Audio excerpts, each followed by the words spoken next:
Roach kemudian diperintahkan untuk bertarung dengan pemuda lain yang juga ada di camp tersebut. Kemudian pada saat Roach ini sibuk berjuang untuk menyelamatkan nyawanya sendiri, ternyata keluarganya justru menanggung derita yang lain. Halo Ces, balik lagi di channel Ngompas, channel yang ngomongin apa saja. Kali ini saya bakal mengangkat kisah nih, jadi bukan kasus kriminal tentunya. Ya, ini adalah kisah seorang petinju yang dia harus bertarung lebih dari 200 kali hanya untuk mempertahankan nyawanya dia karena ia bertarung di dalam penjara. Penasaran seperti gimana ya, seperti apa kisah lengkapnya? Pastinya tonton terus video ini sampai habis, Ces. Dan sebagai bentuk dukungan untuk channel ini, buat kalian yang baru pertama kali datang ke channel ini, silahkan kalian bisa tekan tombol subscribe-nya dulu dan nyalakan loncengnya pastinya, biar kalian selalu dapat notifikasi kalau ada video-video terbaru dari channel ini.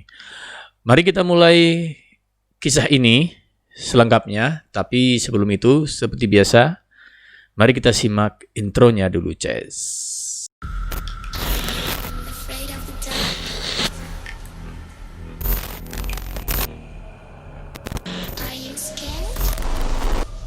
Mantan petinju asal Yunani bernama Salamo Roach ini dia pernah melewati hari-hari yang sangat mengerikan maksudnya gitu ya. Saat dia berada di camp Auschwitz milik Nazi. Nggak cuma dikenal sebagai petinju aja, Salamo Roach ini juga memiliki kisah mengerikan dalam hidupnya dia. Salamo Roach ini pernah menjadi korban kejamnya Perang Dunia Kedua dan juga merasakan hidup di salah satu camp yang sangat mengerikan gitu ya. Namanya adalah camp konsentrasi Auschwitz, di mana semuanya berawal saat Nazi memasuki kota asal Salamo Roach, yaitu kota Tesalonika di Yunani pada tahun 1943.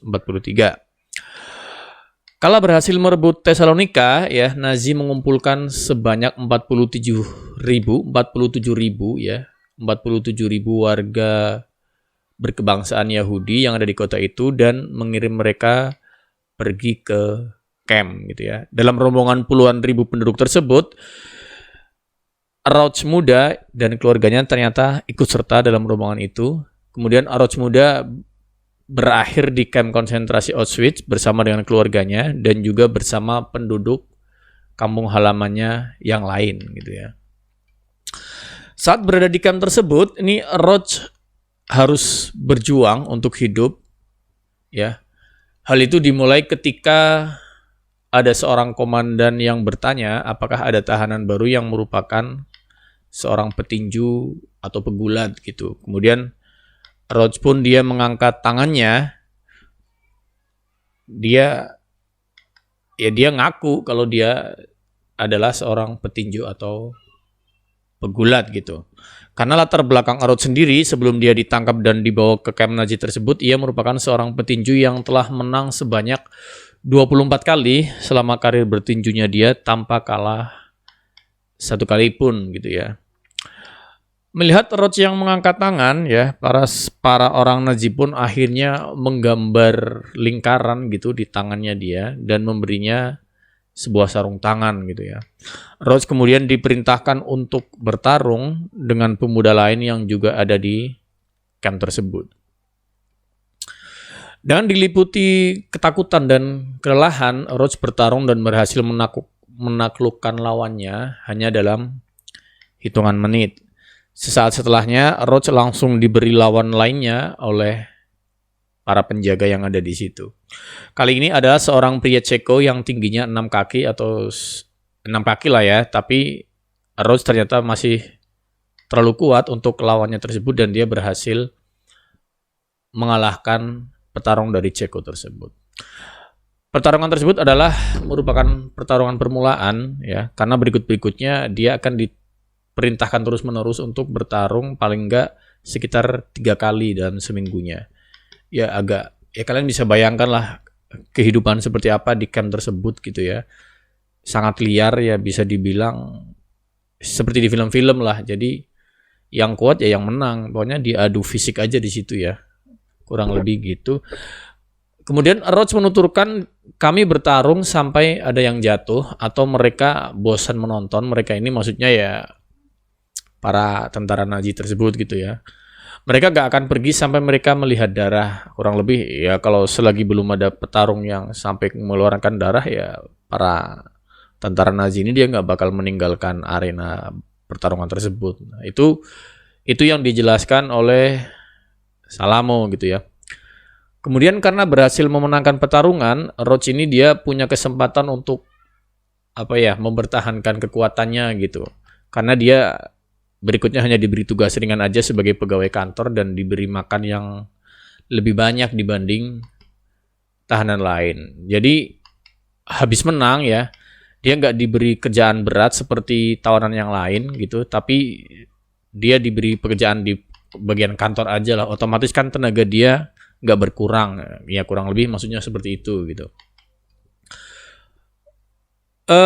Kemudian Roach dia hampir memenangi semua pertarungannya gitu ya selama dia ada di camp tersebut, dan bahkan dia hanya 2 kali seri saja. Itu pun waktu itu karena dia sedang menderita disentri di camp tersebut tentunya ya. Di balik kemenangan Roach, beberapa lawannya harus menderita ya. Lawan Roach ini yang dinilai lemah oleh Nazi, kemudian mereka akan menemui akhir nasibnya masing-masing gitu ya. Yang kalah akan sangat lemah, ini kata Roach kepada majalah People pada tahun 1990 saat dia diwawancari oleh majalah tersebut gitu ya. Dan Nazi akan menembak para tawanan yang lemah tersebut. Jadi kalian bisa bayangkan suasana di camp tersebut seperti apa gitu ya, benar-benar berlaku hukum rimba begitulah.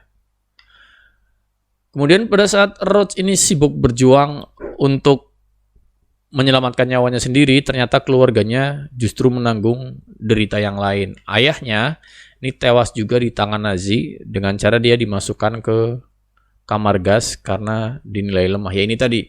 Jadi orang-orang diminta bertarung, kemudian karena yang lemah ini nanti dia akan diberi hukuman, ini tergantung hukumannya dari tentara Nazi tersebut gitu. Salah satunya adalah dimasukkan ke kamar gas. Jadi dimasukkan ke sebuah kamar yang di dalamnya berisi gas. Ya kalian bisa bayangkan berada sekian menit atau sekian jam di dalam kamar gas tersebut, sudah pasti orang yang ada di kamar tersebut akan lemas dan nantinya akan meninggal gitu. Kurang lebih gambaran seperti itu. Nah, ini yang dialami oleh ayahnya Roach. Sementara ada juga saudaranya dia yang tewas ditembak oleh tentara Nazi. Sesaat setelah saudaranya ini dia menolak untuk melepaskan gigi emas dari seorang mayat. Lagi-lagi kalian bisa bayangin nih suasana di camp saat itu seperti apa. Ibaratnya ya tadi yang saya bilang, berlaku hukum rimba, yang kuat ya yang menang gitu ya. Kemudian setelah bertarung hampir 200 kali ya, atau sekitar 200 kali dan nggak pernah kalah satu kali pun, Roach ini akhirnya dia dibebaskan. Kemudian pada tahun 1945 ia dipindahkan ke Bergen-Belsen ini untuk selanjutnya dia dia dibebaskan gitulah. Dia dibebaskan dari camp tersebut gitu. Saat dia berada di Bergen-Belsen ini, Roach akhirnya bertemu dengan seorang tawanan lain yang bernama Martha Yeşil. Kemudian bersama Martha dia bermigrasi ke Israel dan menetap di Tel Aviv. Di sana ia menikah dengan Martha dan membuat sebuah keluarga, layaknya orang berkeluarga gitu ya. Kemudian Roach sendiri dia mengakhiri rekor kemenangannya pada tahun 1955 saat dia bertarung menghadapi petinju asal Italia bernama Amleto Fasinelli. Kemudian akhirnya Roach sendiri diketahui meninggal pada tahun berapa nih? Pokoknya dia meninggal di usia 86 tahun begitulah. Tepatnya 26 April 2009. Oke, Ces, itu tadi kisah yang bisa dibilang kisah kelam ya dari seorang petinju yang pernah hidup pada masa Perang Dunia, yang bisa dibilang kisahnya ya cukup dramatis tapi cukup inspiratif juga gitu ya. Kalau kalian suka dengan video seperti ini ya silahkan berikan komen di kolom komentar, berikan juga like, share, dan pastinya subscribe channel ini. Buat kalian yang belum subscribe tentunya. Sampai ketemu di video berikutnya, tentunya dengan kisah atau kasus-kasus yang gak kalah menarik pastinya. Bye.